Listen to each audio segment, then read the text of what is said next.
Next, we will be going on to our last final segment here. This is going to be the waiver wire for this week. I'm going to start. Well, how about we go ahead? Do you have yours ranked by who you'd prefer the most, kind of moving down? I just have a list of guys I like. My number one though would be Malcolm Brown. Yeah, I had Malcolm Brown as my number one as well. Mm-hmm. I have a list of I have a list of 8 guys, and then I just have a list of honorable mentions underneath that.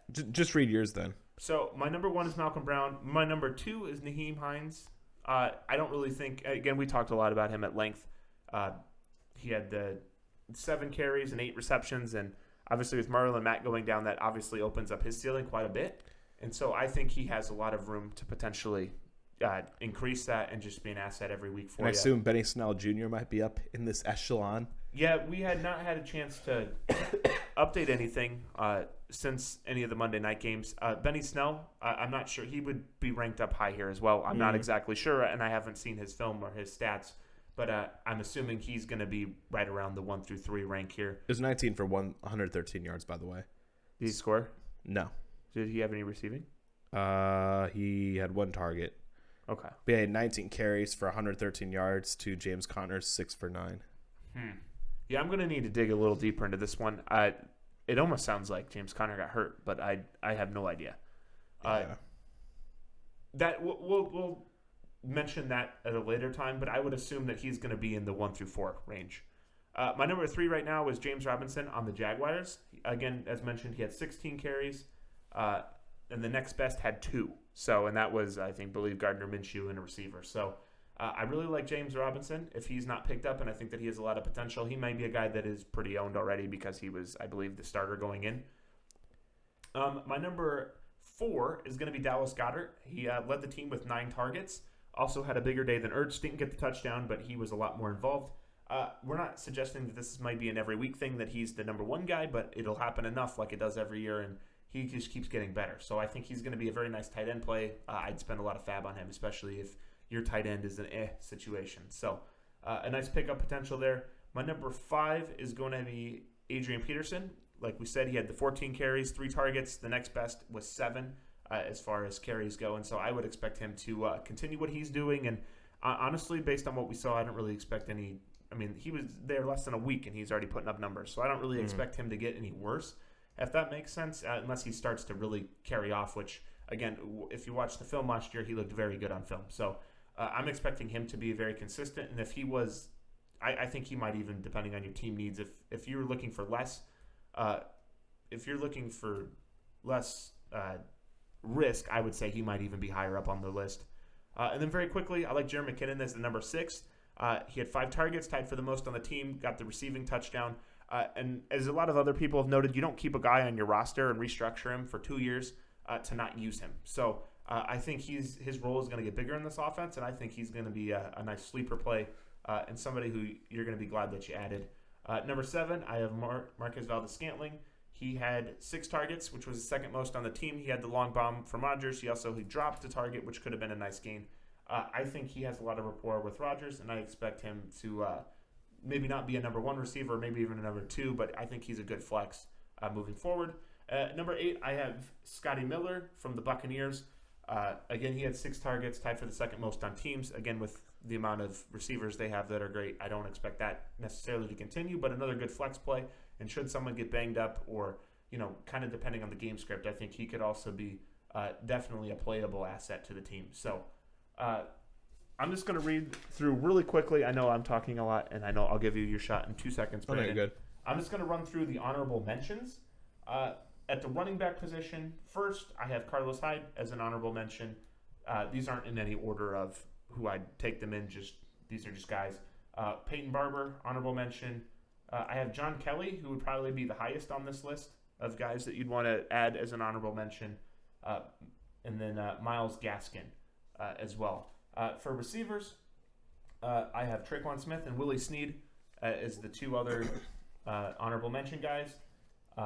And then we have Logan Thomas as an honorable mention for tight end. And then if the Saints defense isn't owned, I think they're a good pickup. Okay. So I know. I've essentially listed 2 rosters worth of. No, you're good. I was gonna pickups. say, I like the list. One guy I would change on that. I'd move Adrian Peterson up to number 2. Number 2. I'd move him ahead of Naheem Hines, just because with Naheem Hines, he had the 8 catches, but he still had less production than Jonathan Taylor. So at this point with that, it's up in the air with both of them. Whereas with how poorly the other backs in Detroit played, I feel like this is Adrian Peterson's backfield. So we have a clear-cut guy versus 2 guys fighting for a job, if that makes sense. And I'd rather have the clear-cut guy. My worry is that Because he looked good. AP, they're going to try to get the rookies in, and Carrion's still young, and he's coming off an injury. Carrion just kind of sucks, I think that they want to figure out what they have in that backfield, and I think a lot of this also depends on how competitive they are. If they found themselves to be 1-4, 1-5, I mean, just from a I think they're logical better than standpoint, that. what would be the purpose of playing Adrian Peterson? He doesn't, he might be Jersey the sales. But I'm saying he might be the best guy you have, but is he helping? If he's not helping you win, you want to see what young talent you have. I think they're going to be all right, though, because they should have beaten the Bears. He played on the Washington football team quite a bit in a losing effort last year, but Yeah.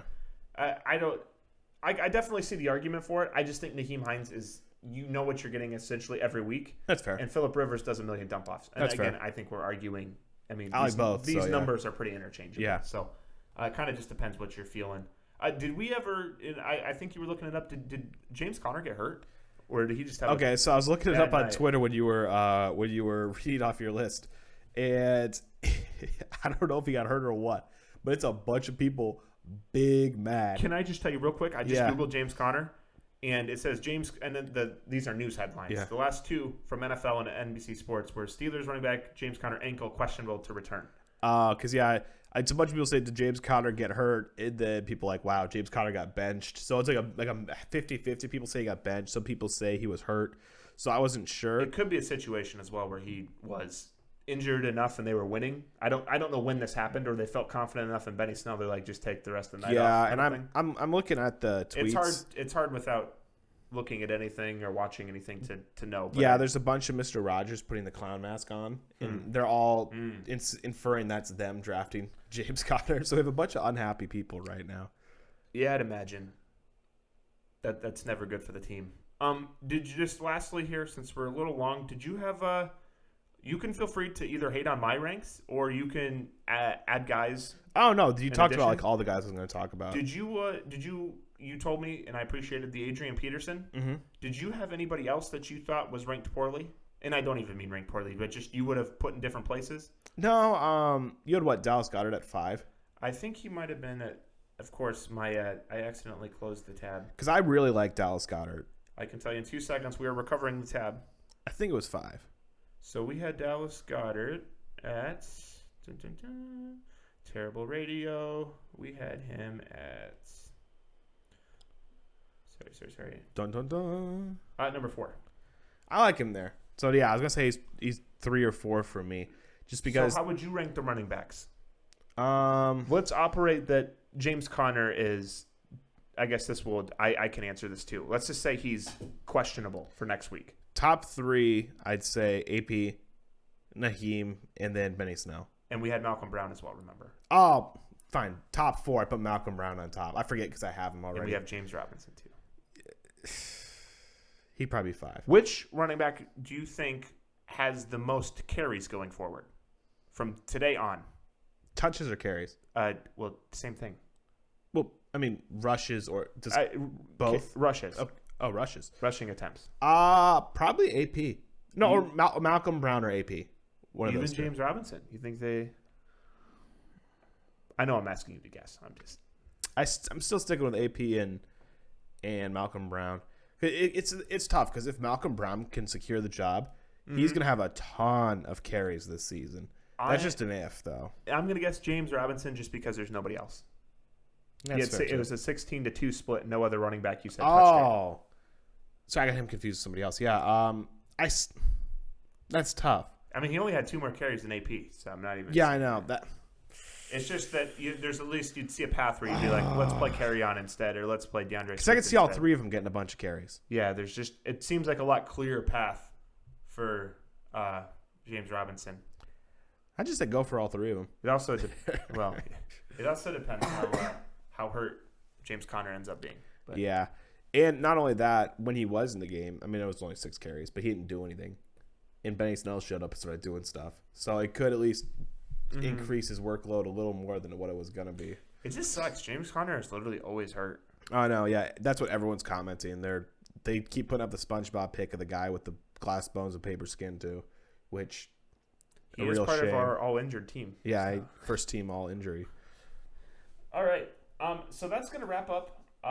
Did you have anything? I should say, did you have any last-second items you'd like to add before we? Just the plug. All right. Well, I was going to say that's wrapping up our podcast here. Week 1 NFL. Hopefully, we have 17 weeks of this. We shall see. Hope so. Brandon, would you like to tell the people where they can find us if they have not already found us? Well, if you somehow haven't found us yet, our links are in all the podcasts and videos and everything as well.